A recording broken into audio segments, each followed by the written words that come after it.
Tere õhtust, tere tulemast SEB Innovatsioonikeskusesse. Mina olen Christopher Vähi, juhin SEB's Markets osakonda. Markets ehk siis finantsturgude osakond on siis see osakond, mis tegeleb maaklertegevusega, aktsiate võlakirjade vahendamisega investoritele, valuuta vahendusega ja aitame ettevõtetel maandada erinevaid tururiske, mis neil võivad tekkida. Olen lisaks sellele tegelenud ka finantsturgude riskinõustajana ja aktsiaanalüütikuna, kus ma siis katsin Balti börsi ettevõtteid, andsin ostu-müügi soovitusi, hinnasihte, suhtlesin investoritega üle maailma. Mul on hea meel teid kõiki siin täna näha. Tänane seminar on selline mõnevõrra edasi jõudnud formaat teatud mõttes, et me oleme siin teinud alustava investori seminare mõnda aega. Nüüd täna midagi gramm juurde, kuid lähtuvalt siiski sellest loogikast, millest me tavaliselt lähtume. Nüüd ma küsin kõigepealt, et kui jätta mingisugused, ütleme niisugused tõesti kohustuslikud nagu pensionifondid kõrvale, siis võib käega märku anda, et kes on juba investeerimisega tegelenud. Okei, siin peaaegu kõik, jah, siis on ikkagi õige publik.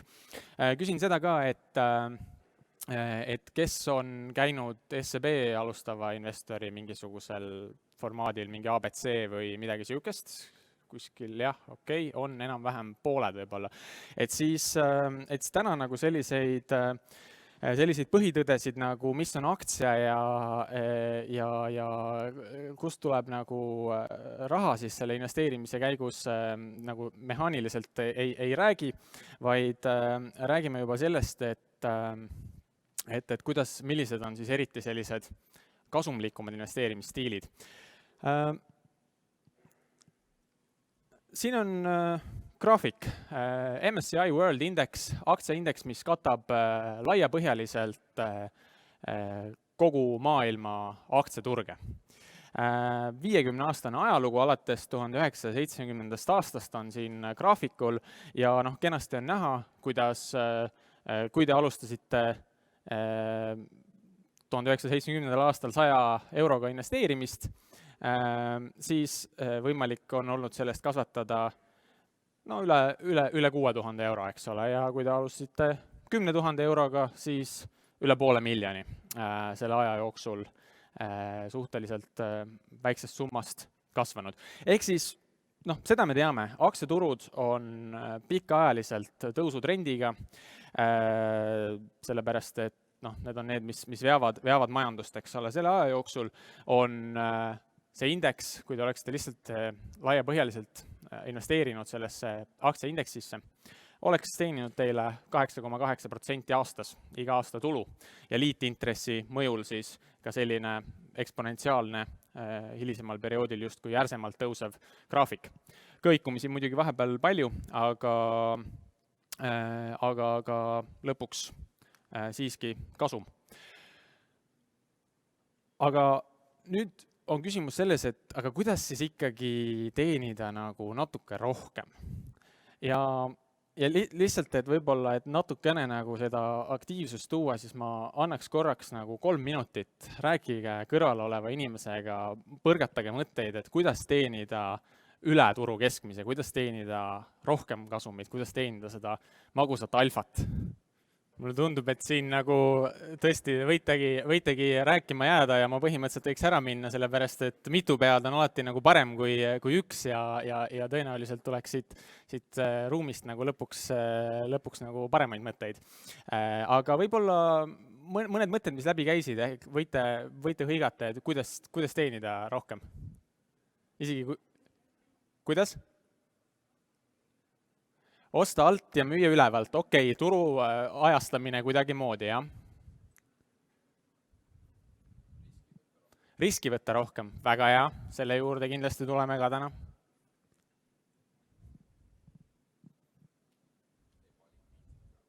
ebalikviidset kraami ja jällegi põhimõtteliselt üks riskiparameeter tegelikult, ebalikviidsus, eks ole, et ebalikviidsemad asjad mõnevõrra riskantsemad. Jah, väga hea. Teha head taustauuringut, okei, ja nüüd me lähme juba sellesse, et kuidas neid aktsiaid analüüsida ja selle juurde tuleme ka kindlasti. Võimendust kasutada, jah, absoluutselt. See on ka üks vorm nagu sisuliselt sellest, et võtta rohkem riski tegelikult, et väga õige. Jah, et juba mõtteid tuli. Millest me siis räägime? Kõigepealt me defineerime teema, et mida ma üldse mõtlen mida ma üldse mõtlen investeerimisstiilide all, sellepärast et selle all võib mõelda ka väga mitmesuguseid asju. Mina mõtlen selle all ühte suhteliselt nagu konkreetset asja ja defineerime selle kõigepealt ära. Ma püstitan mingisuguse teesi, siis võib-olla natuke nagu, et miks ma sellist lähenemist nagu pooldan või sellest räägin. Siis juba vaatame neid erinevaid investeerimisstiile ehk faktoreid, ma seletan seda sõna ka kohe. Vaatame, miks nad toimivad, vaatame, kuidas neid omavahel koos kombineerida ja kuidas nendesse siis tegelikult investeerida, nendesse stiilidesse.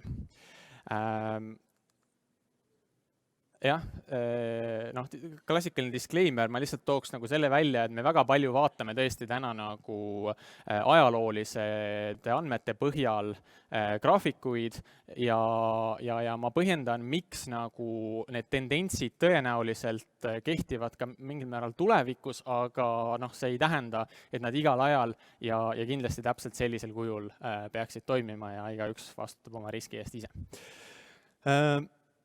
Mida ma mõtlen investeerimisstiilide all? Siin tuleb nüüd palju mõisteid ja need kõik asjad on sisuliselt nagu ma võin neid kasutada esitluses läbi segi ja internetis, kui neid asju nagu otsida ja guugeldada, siis laias laastus peegeldavad need samu asju, et see sõna faktor on see, mida ma kõige rohkem siin läbivalt kasutan ja ta on selline üsna nagu selles mõttes äratuntav või silmatorkav sõna, mida palju, et kui nagu investeerimisinimestega rääkida faktori investeerimisest, siis on nagu üsna selgelt nagu arusaadav, et millest käib jutt, samas kui rääkida nagu et mis su investeerimisstiil on, et see ei pruugi tähendada nagu alati kõigi jaoks sama asja. Aga sisuliselt tegelikult faktorid on lihtsalt mingisugused omadused või kriteeriumid. Kasutatakse akadeemilises kirjanduses ka terminit alternatiivsed riskipreemiad, kust see termin tuleb, me täna katame seda, ja kasutatakse terminit tark beeta. Ehk siis faktorid. Investopeedia defineerib, et faktori investeerimine on strateegia, mis valib väärtpabereid vastavalt sellistele omadustele, mida seostatakse üldiselt keskmisest kõrgema tootlusega. Endiselt võib veel jääda arusaamatuks, millest me täpsemalt räägime.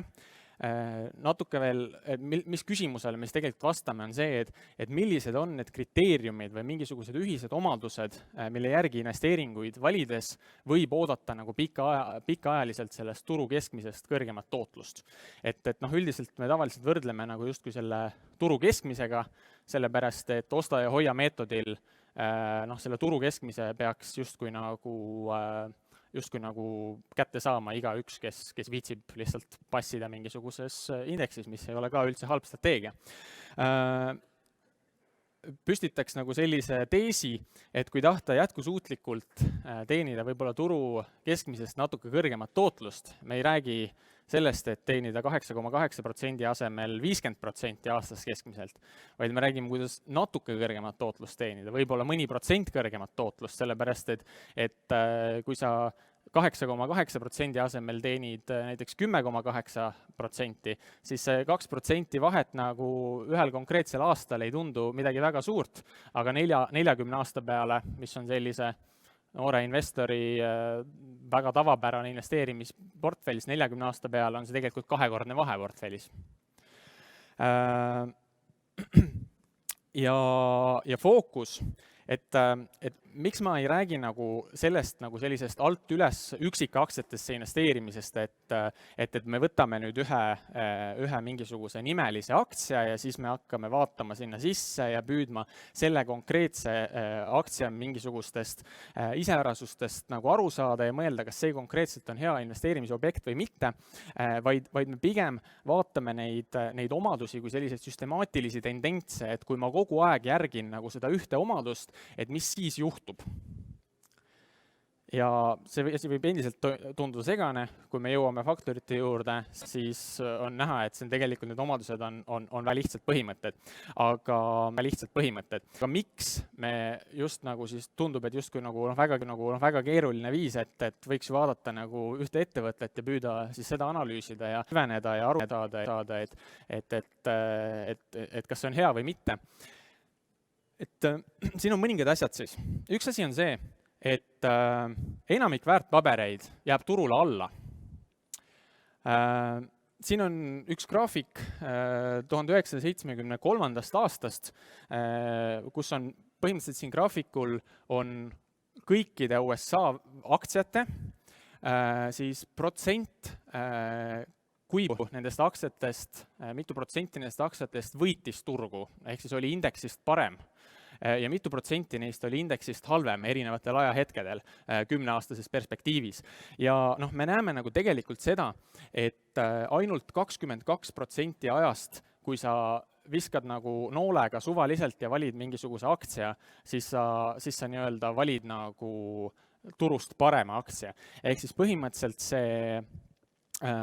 see mediaanaktsia, et kui meil on turul näiteks Russell 3000 indeksis 3000 USA suurimat aktsiat ja kui me võtame selle 1500 aktsia sealt ja investeerime nagu sellesse, siis me ei saa turu keskmist, nagu võib esialgu tunduda, vaid siis me pigem nagu 78% ajast jääme nagu turule alla. Et suur osa ajast on pigem nagu meil see, et kuskil 35% väärtpabereid üldse nagu lööb turgu, mida me siit võime juba järeldada, on see, et vähemus, väike osa aktsiaid on need, mis tegelikult veavad nagu suures osas börsiindeksit. Siin võib ka nagu tuua välja sellise tendentsi, et 1980 kuni 2013 oli siis selle keskmise aktsia, selle 3000, selle 1500 aktsia tootlus üldiselt -54%, mis tähendab seda, et kui te nagu suhteliselt nagu oma pea järgi või ka üsna suvaliselt ütleme, valite aktsiat, siis te võite, tõenäoliselt te valite nagu selle, mis jääb turule vähemalt paar protsenti alla. Siis 2/3 aktsiatest, see paistab enam-vähem siit ka välja, et 2/3 aktsiatest jäi turu keskmisele alla. Jällegi, kas te suudate välja valida selle 1/3 sealt? Lihtsalt niimoodi kuidagi üksikaktsiate analüüsiga. Ja 40% aktsiatest oli negatiivne absoluuttootlus, mis tähendab seda, et kui te juhuslikult nagu valisite ise aktsiaid, siis peaaegu pooled neist mitte ainult, et ei tootnud midagi kasumit, vaid jäid lõpuks nagu mitte ainult turule alla, vaid ka otseselt kahjumisse.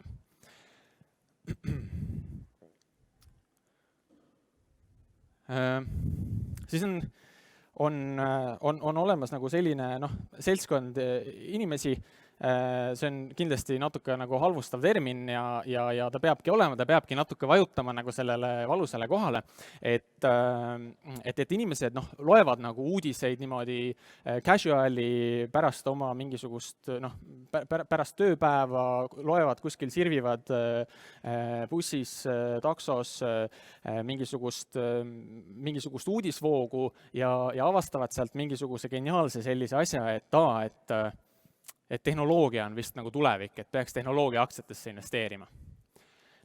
Ja see on nagu selline hästi esimese järgu nagu mõte, et jah, tõenäoliselt peab paika, eks ole, aga tõenäoliselt on keegi varem selle peale tulnud ja noh, see on veel nagu sihuke hästi lai kategooria, aga noh, sellised üldised nagu mõtted, mille peale nagu igaüks võib tulla, ei pruugi anda või noh, tähendab kindlasti ei anna nagu turul mingit eelist.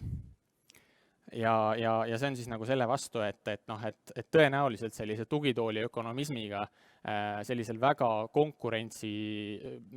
suurt konkurentsi omavas valdkonnas, nagu seda on finantsturud, ei ole võimalik valida nagu paremini neid aktsiaid ja leida nagu ütleme nagu siit kategooriast midagi. Turud on väga juhuslikud. Et turgudel on nagu hästi palju müra tegelikult ja palju asju, mida ei oska seletada, ei saa nagu täpselt aru ja millest see nagu kõige rohkem väljendub, on see, et kui me võtame nagu sellised pikaajalise investeerimise, siis pikaajaliselt nagu kipuvad kõik aktsiad, mitte kõik aktsiad, aga kõik aktsiaturud, ütleme, pikaajaliselt minema üles. Aga tegelikult, kui me vaatame ka professionaalseid investoreid, siis ma ei tea, mis te arvate, mis on nende nagu see või kauplejaid, mis te arvate, mis on nende võidu nagu tõenäosus iga tehinguga? See ei ole 95%.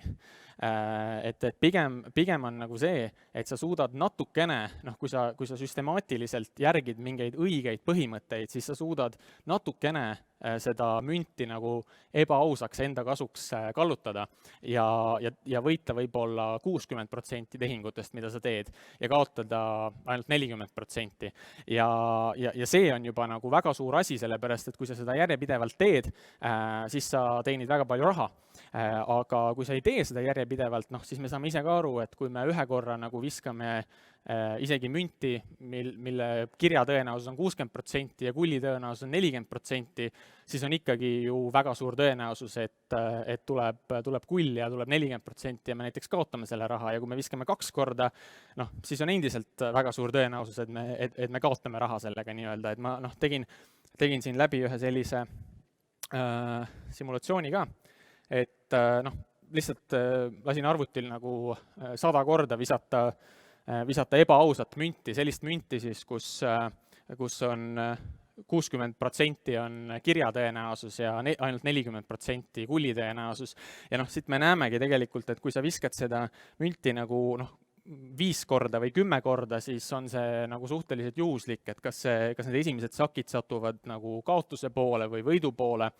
Aga ja investeerimises on siis ka see, et kui te nagu valite välja need 3 või 5 investeeringut nagu, ja isegi kui seal on see, et see on nagu päriselt vastab mingitele omadustele, mis annavad turul eelise, siis see eelis ei pruugi kuidagi välja mängida, sellepärast et on nii palju juhuslikkust ja sellepärast on nagu see suurte arvude seadus, mis siis ilmselt koolis õpitud, et mida rohkem me seda kulli kirja viskame või siis mida rohkem me nagu neid potentsiaalseid häid investeeringuid teeme, seda suurem on tõenäosus, et meil lõpuks mängib see asi välja ja me päriselt võidame 60% kordadest ja kaotame 40%.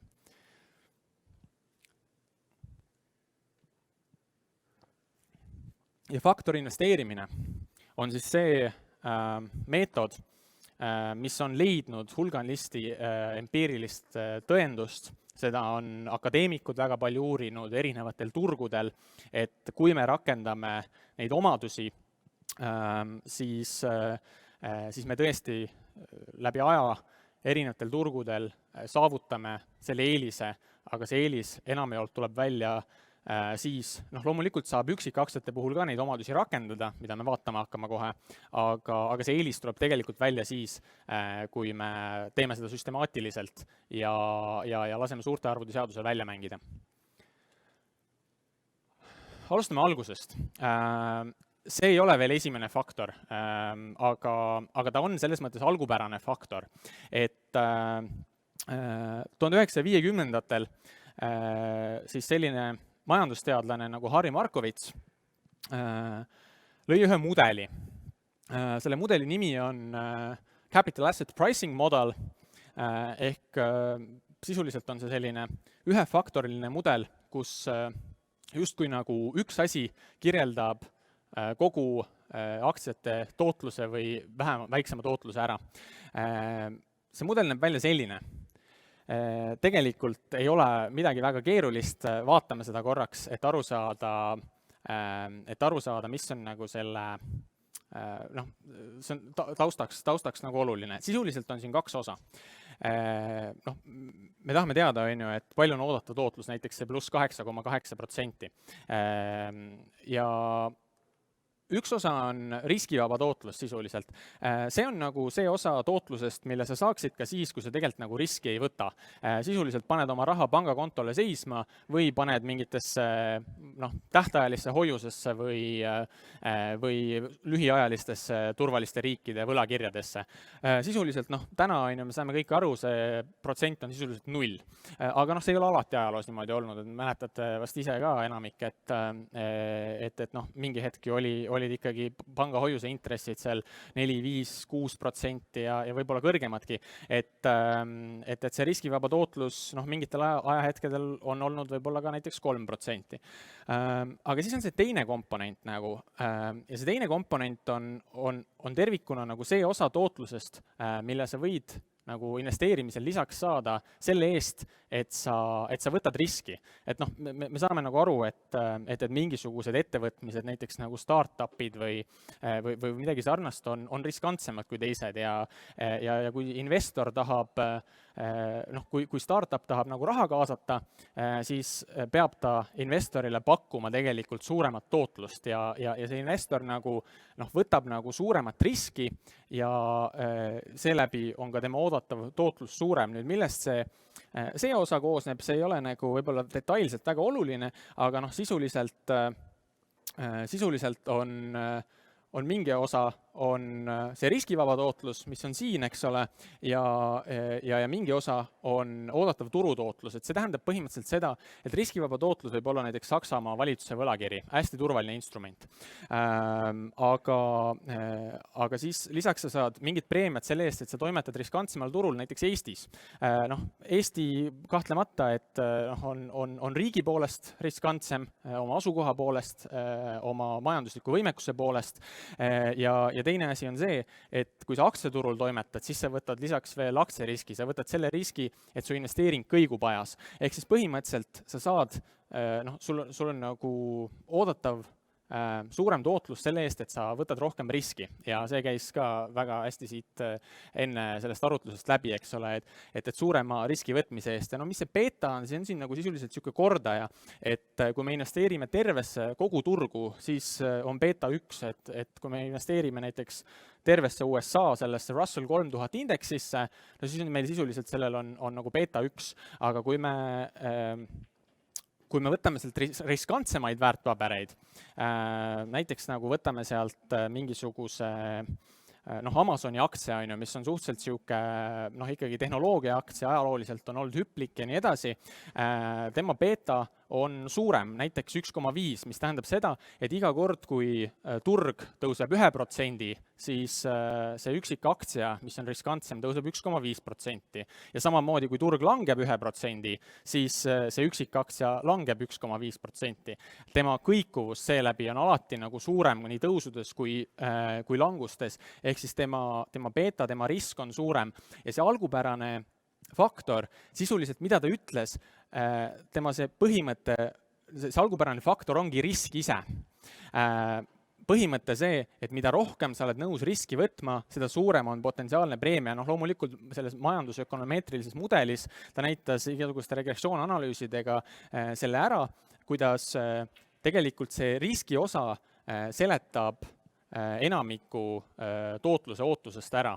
Et põhimõtteliselt tema mudel nagu väitiski sisuliselt seda, et riski suurus seletab peaaegu täielikult väärtpaberi oodatava tulususe.